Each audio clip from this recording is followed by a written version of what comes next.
We begin CBS2 News at 5 o'clock with breaking news. An Aeromexico airliner went down moments after takeoff in northern Mexico. We're told everyone on board has apparently made it out alive. Now, we've just been told 37 people suffered slight injuries when the Embraer 190 jet crashed into a field near the airport in the Mexican state of Durango. A flight 2431 was on its way to Mexico City, more than 550 miles away, when we're told that something went wrong on takeoff. A storm was overhead, we're told at the time. A Mexican official says the most seriously injured of the 97 passengers and 4 crew members was the pilot. He added the majority of the passengers left the plane under their own power. An Internet aviation industry site revealed that Embraer 190 jet was about a decade old and had just been serviced before joining the Aeromexico fleet. We will have more on this breaking story as more information comes in.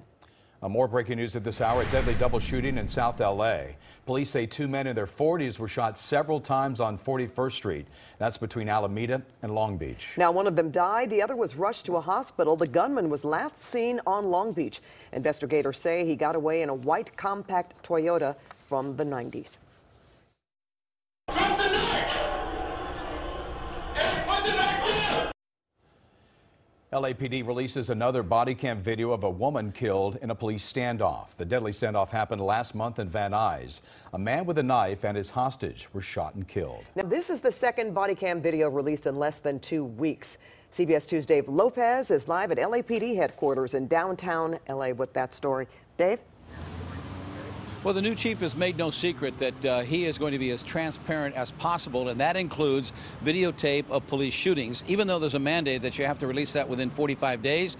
He didn't wait 45 days last week, and today would have been the 42nd day. He says the videotape has to get out, and he answered the questions. Drop the knife! And put the knife down! In the edited LAPD body cam video, the suspect, Guillermo Perez, has a knife in his hand, and he's refusing to put it down.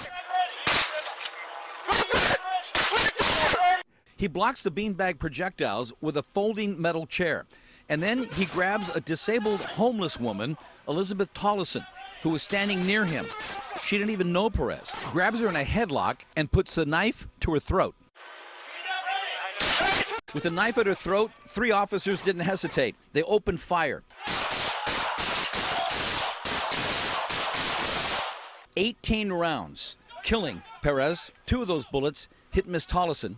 She died 2 days later. Was each round appropriate? That's the subject of this investigation, and I will not comment on that until I have all the facts. But new Chief Michael Moore said it was essential to get this video out to the public this soon, a little more than a month after it happened. People need to understand, we're just now creating the rules for the release of these videos and the rules for how you use what you see. Connie Rice is a longtime civil rights attorney, has been involved in numerous lawsuits when it comes to LAPD officer-involved shootings, and has had such a good relationship with former chiefs Bratton and Beck that she frequently went with them on ride-alongs. When are cops allowed to shoot? When there's imminent danger of serious bodily injury or death. It seems that in this situation, those conditions were met.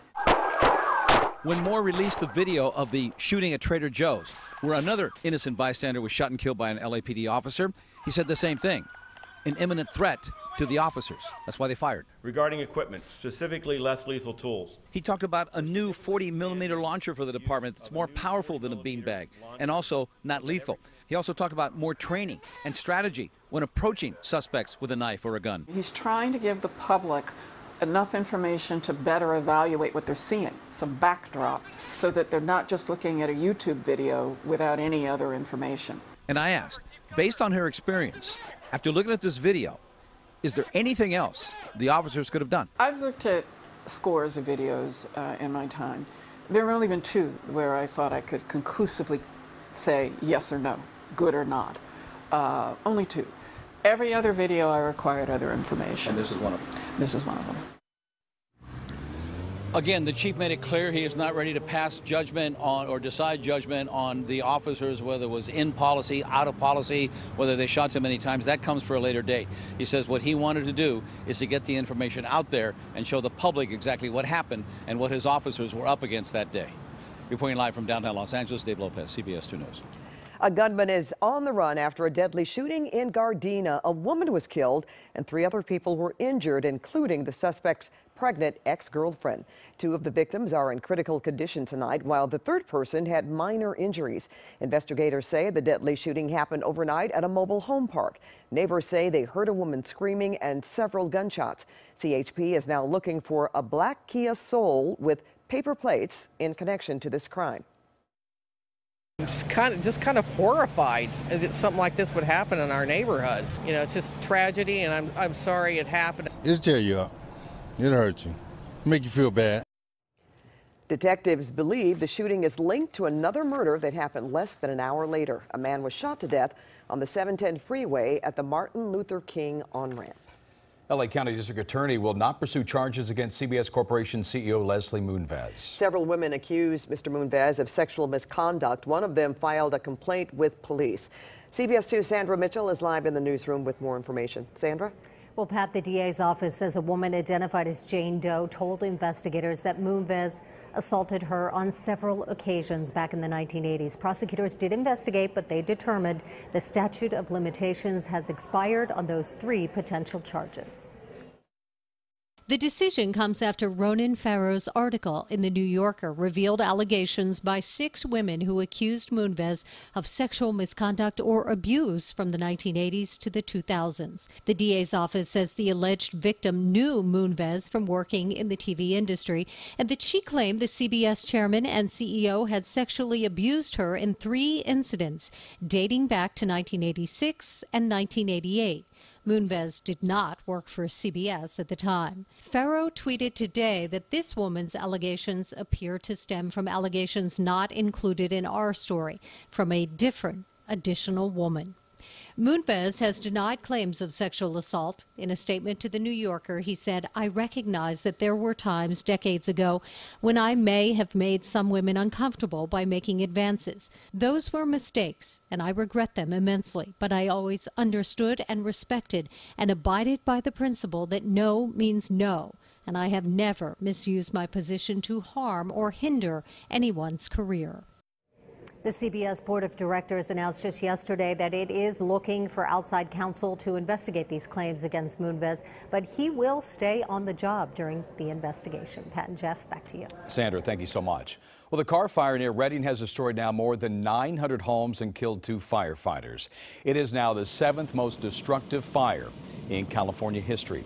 Some evacuees have been allowed back in, mainly in places that the fire never reached. More than 12,000 firefighters from more than a dozen states continue to battle that monster blaze. The car fire has charred 110,000 acres. That's larger than the city of Denver. It's now 27% contained. Firefighters are still trying to put out the brush fire that damaged a Newhall apartment complex.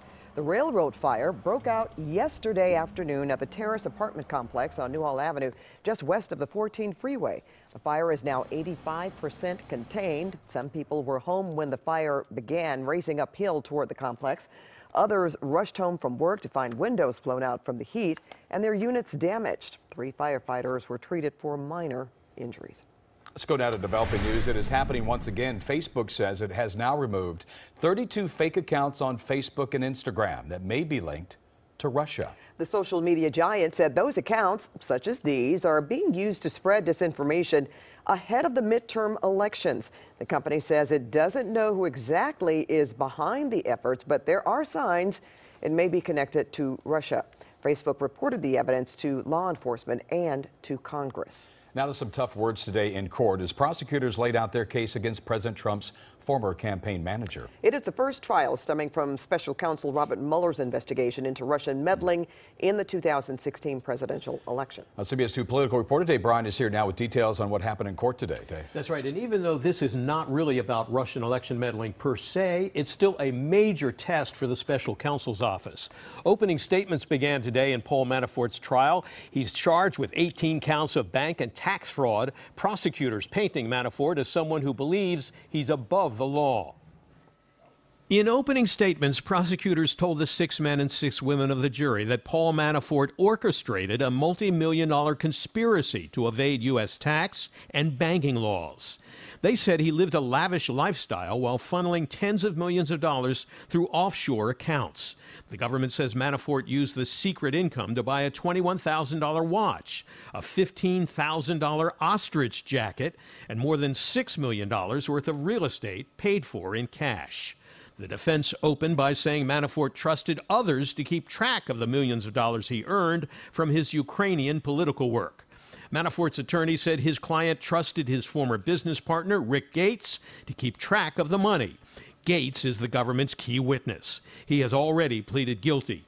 Prosecutors plan to present hundreds of emails, photos, and financial records to prove that Manafort hid income. They say he also lied to banks about his income to secure more than $20 million in loans. Now, it appears the defense is trying to shift the blame onto Gates. It's an apparent effort to undermine the credibility of the government's key witness. The trial expected to last several weeks. Back to you. All right, thank you, Dave. North Korea appears to be building new nuclear missiles despite its pledge to the Trump administration to denuclearize. The Washington Post reports U.S. spy satellites spotted construction at a factory outside Pyongyang that has already produced long-range ballistic missiles that can reach the U.S. North Korean leader Kim Jong-un told President Trump in June he would give up the country's nuclear weapons. The Secretary of State believes progress is happening. We're engaged in patient diplomacy, but we will not let this drag out to no end. U.S. intelligence officials believe North Korea intends to only disarm a portion of its nuclear weapons. We'll stick with politics in this story. White House Chief of Staff John Kelly will stay on through President Trump's 2020 re-election campaign. Kelly told his staff President Trump asked him to stay. The news comes as Kelly wraps up his first year. It also quells those rumors that he was going to leave because of tensions with the president. Kelly was brought in last July to replace Reince Priebus. He was then tapped to bring order and discipline to the West Wing. Political coverage continues at 6:30 on the CBS Evening News. Tonight with Jeff Glor. Hip-hop artist French Montana, the victim of a home invasion at the hands of armed robbers. The latest on the investigation. Plus monkey business at the Santa Ana Zoo. Cages cut, 2 monkeys on the loose, and a lemur stolen. Wait until you hear where they found that little guy. And blown away, a small plane is no match for a strong monsoon storm in the Phoenix area. Hi, everybody. I'm Garth Kemp. Another warm day today. We're going to lose some of the humidity. Your forecast coming up.